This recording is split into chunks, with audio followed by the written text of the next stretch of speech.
Hello, it's me, Recky, together with... Carol, why are you laughing? I don't know. We're going to check out the history of O Canada, or the bizarre history of O Canada. And I don't know how it becomes bizarre, but we're going to find out. O Canada is, of course, the national anthem of Canada. I just want to get that out there, so if anyone didn't know that. And we have gone into Canada a bit when it comes to reactions, and that's so cute. It comes down here. If you're Canadian, say hi in the comments. It's on a channel called Canadiana. Canadiana. Or Canadiana. It could be that too. Yeah. Either way, you find the link for the channel and for the video we're about to watch will be located in our description. Go there and check them out and support them. If you do enjoy this, like and subscribe. That's something that we would greatly appreciate. Thank you. Yeah. Yeah. Yeah, I'm curious. Oh shit, here we go. Okay, bizarre. This is 1968, the Saint-Jean-Baptiste Parade in Montreal. That year, the celebration of Quebec's national holiday descended into a bloody riot. The violence began. I think that there was a huge problem with the ones that wanted to have like Quebec French, wanted to be their own. They didn't want to be part of. So there's But why is the text? The guests of honor being pelted by a hail of rocks and bottles. Thank you. And in the middle of it all, Pierre Elliott Trudeau, the target the protesters are aiming for. And in less than 24 hours, he will be elected Prime Minister of Canada for the first time. But even more unexpected than the story of the riot that happened here is the connection it has to a song you might know.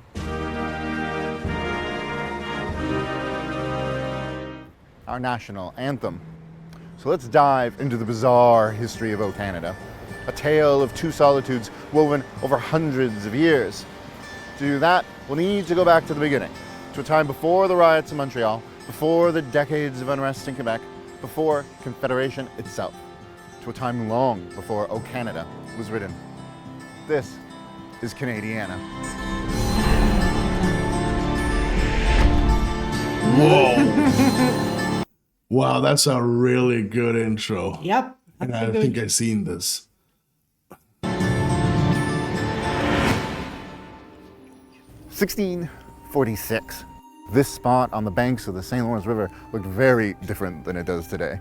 That's Quebec City over there. But back then, it was a brand new town of just about 30 houses. Those first few French settlers had come a long, long way to start their new city.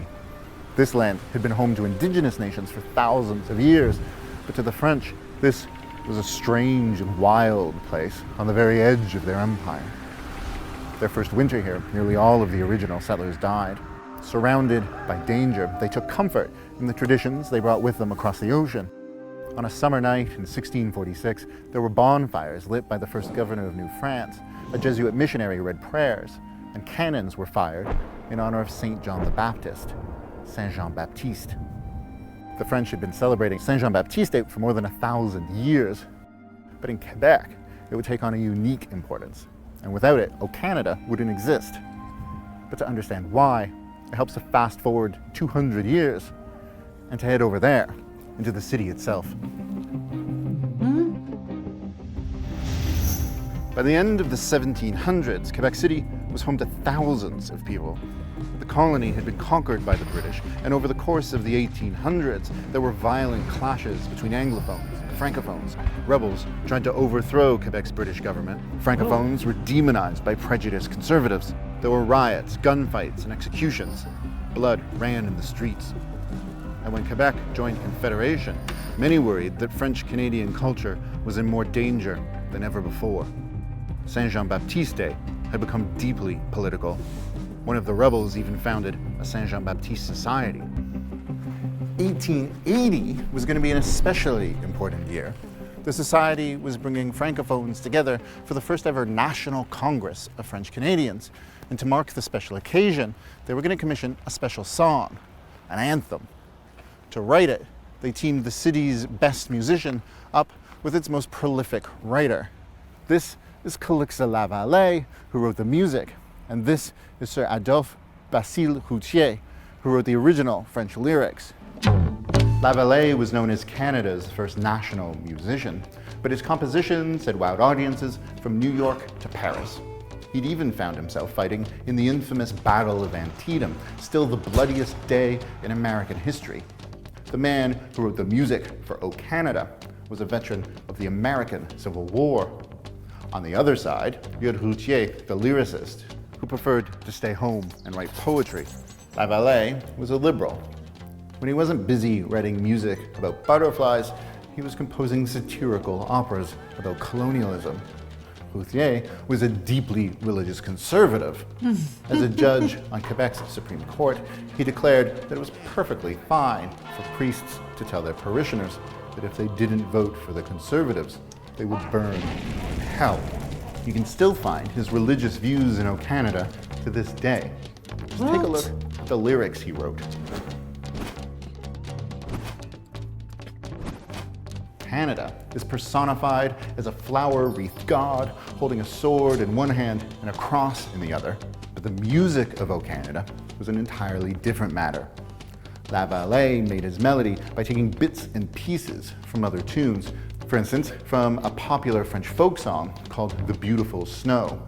Vois-tu la neige qui brille?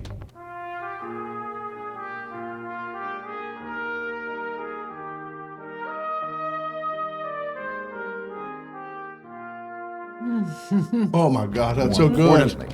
Lavallée took some of his melody from one of the most popular musical compositions of the time, Mozart's The Magic Flute.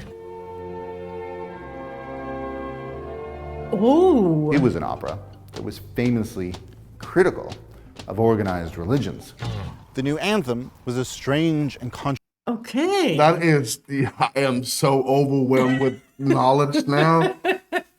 I love this because I can just sit on a couch at work and just say, hey, you guys know about the song "Oh Canada"? How that they just look at me like, why do you know stuff like that? And I said, I don't. It's just I love that. It's just I'm calling it curiosa because it's something that people don't know. Yeah. But I'm sitting with knowledge saying that. Did you know that "Oh Canada"? It's so cool. Controversial mix, both religious and secular. Kind of the perfect soundtrack to a sacred holiday that was becoming more and more political. And so it was on this spot that O Canada was performed for the very first time, between the city's old stone walls and the brand new Parliament buildings just under construction. The Saint Jean-Baptiste Society held their Saint Jean-Baptiste Day event here in a hockey arena. It was a great day for French-Canadian culture, but over the next 80 years, French-English tensions would be brought to a boiling point until this same holiday would be celebrated by throwing rocks at Pierre Trudeau. Separatism was on the rise, demanding independence for the province. Vive le Québec libre! And to the separatists, Trudeau was a traitor, a francophone running for prime minister who believed in the idea of a united Canada. When he showed up at the Saint Jean-Baptiste parade on the final night of his campaign, people were enraged. This was Quebec's day, a day to celebrate their own separate identity. Voices from the crowd chanted Trudeau to the gallows, and it was no idle threat. That spring, Robert Kennedy and Martin Luther King Jr. had both been assassinated. In Quebec, separatist terrorists had already carried out deadly bombing campaigns.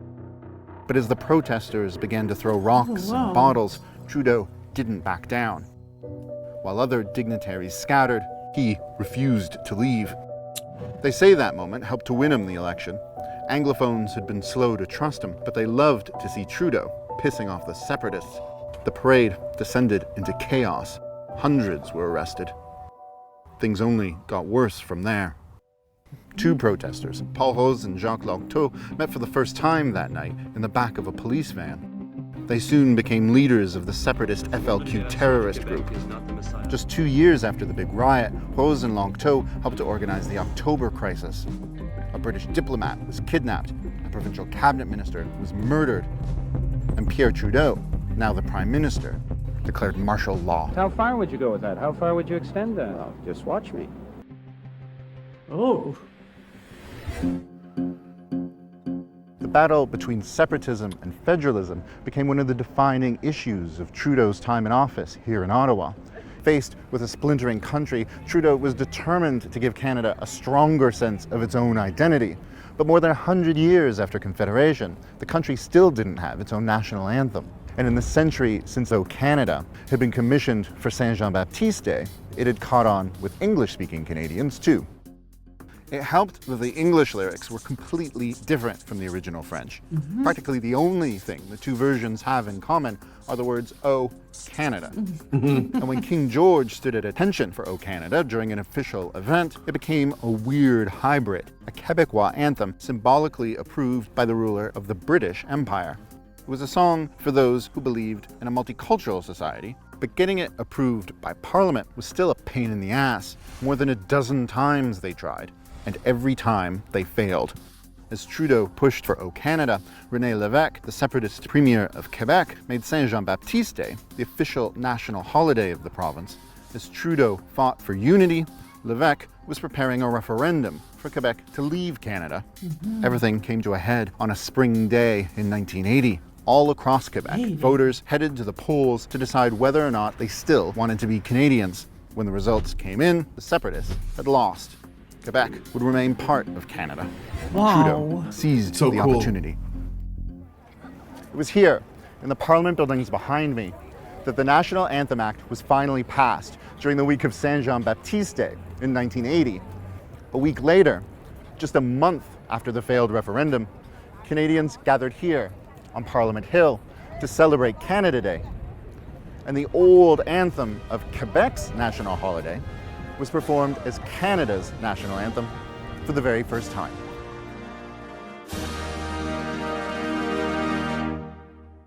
But that wasn't the end of the story. O Canada was born to be the soundtrack of Quebec nationalism, but Trudeau had transformed it into the anthem for the entire country. So Quebec needed a new song. This is where Paul Sauvé Arena used to stand in Montreal. And on that night in 1980, the night the referendum failed, René Lévesque was here. As it became clear the quest for independence had fallen short, at least for now, he stepped out on a stage in front of a disappointed crowd of more than 5,000 people. Some were crying, some were flying the fleur-de-lis. They gave him an emotional ovation that lasted more than 5 minutes. And then they started singing. It was a song called Jean du Pays, written by separatist folk singer Gilles Vigneault, who first performed it on Saint Jean-Baptiste Day. 100 years after O Canada was first performed, thousands of defiant voices were singing a new anthem. It was, Lévesque said, the most beautiful moment of his life. Oh, I want to...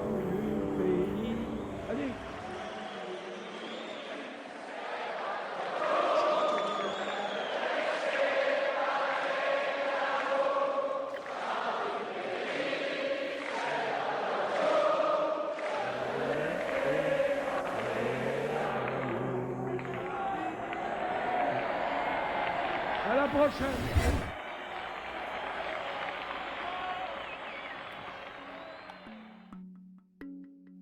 Is it over? And this is for O Canada. I really wasn't kidding when I said that Anglophones and Francophones are singing two very different national anthems. So for instance, when Anglophones are singing about glowing hearts, Francophones are singing about swords. Anglophones stand on guard for thee, Francophones stand on guard for our rights. We shared more about the lyrics of O Canada on the Canadiana blog, which you can read by clicking right down here. And if you'd like to know more about the bizarre history of O Canada and all the most incredible stories in Canadian history, you can follow us on Twitter, Facebook, and Instagram. We're at ThisIsCanadiana. You'll find links in the descriptions below. If you like this video and you'd like to watch more, you can subscribe. We have many more amazing stories to tell, and to do it, we'll need your help. You can support us by becoming a patron on Patreon or through a one-time donation on PayPal. Thanks so much for watching. I'm Adam Bunch. I'll see you next time on Canadiana. Okay, so but I am a little bit confused now. Okay. Is it still like "Oh Canada"? Is that sung the same in the old country? It's the song we hear now is the old Canada version with "I Stand on Guard for Thee." But is it still? I don't think so.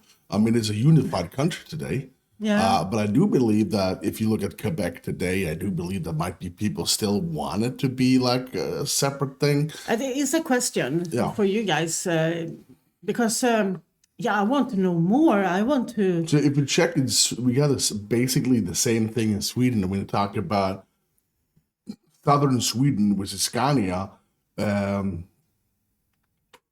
we never really thought that we belonged to the rest of the country.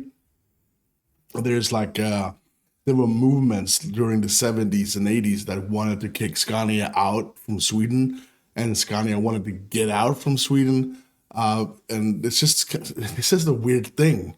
Wasn't Scania belong to Denmark? Half of Scania was belonged to, no. Half of if Sweden is here, Yeah. And here down here by my elbow is Scania here. So the Danish king owned everything down here. Yeah. So it's always over to Holland, Småland. Oh, okay. So yeah. it was the king, the Danish king, King Christian. He was all the way up here. This was maybe like 14, 15, 1600 maybe. I think so. Okay. But either way, I do believe that if you look at Canada today, it's unified. But then again, I don't know. No, that I'm just curious because it ended like it was a kind of still very uncertain. But I don't know. I don't think so, but I'm not Canadian. So if you can help out answer that question, that would be cool. I know about this story. I've seen this video before. It's one of the greats. It's one of the best documentary I've seen. It's informative. It's I'm gonna check out two new songs. But I want you guys to put down what we should hear because I want to hear the national anthem. What is the best way to do that? Is that like different singers we need to check out, or is it like some kind of versions? Yeah. So let us know because I really want to hear it now, but I want to do it with you guys, not on my own because it's more fun like that. Definitely. Yeah, help us out with that one if you want to. If you want to check it out by yourself, link for the channel and for the video we just watched will be located in the description. Go there and give them the support that they so much deserve. One of the best documentary channel on YouTube without a doubt. I think that they haven't won awards and stuff like that. So, if you did enjoy the reactions with Recky and Carol, show us by hitting the like. And if you're new to the channel, don't forget to hit subscribe. It's 2 free stuff you can do, but it means heck of a lot for us. So please consider. And if you already did, thank you so much. Big thank you to everyone who supports us on Patreon, of course, channel membership on YouTube. No matter what tier, you guys are absolutely amazing. Definitely absolutely amazing. Same goes to the PayPalers, the super thankers, the hypers, and the cool cats. The comment section, while I'm talking about you writing in our comment section. Keep being nice to us and to each other. The world needs kindness. Without a doubt. Well, that's it. That's it. I am Recky. And I am Carol. You Stay safe.